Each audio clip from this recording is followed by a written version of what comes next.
2 minutes pour comprendre. Aujourd'hui, on va vous parler du curcuma. Le curcuma, est-ce que vous savez ce que c'est?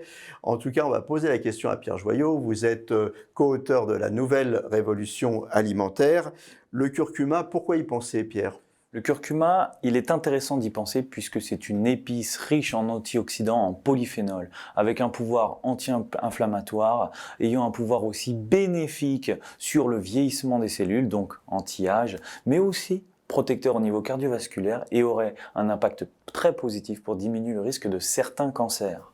Donc c'est un concentré de bienfaits pour la santé, si j'ai bien compris, le curcuma. Effectivement, c'est un bienfait pour la santé. Il peut être cuisiné quasiment tous les jours, associé notamment à un corps gras pour qu'il se fixe et ajouter avec cela une petite pointe de poivre parce que la pipérine du poivre permet une meilleure absorption du curcuma et donc un pouvoir antioxydant encore plus intéressant. Sous quelle forme on va le trouver? Sous quelle forme on va le cuisiner?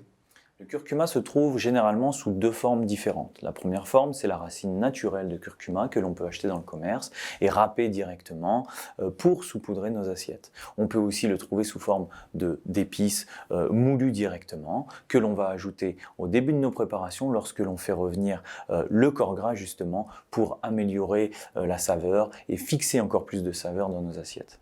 Alors vous avez dit qu'on pouvait l'utiliser tous les jours, malgré tout, sans excès. C'est pas une question d'excès, c'est juste qu'il est intéressant de diversifier.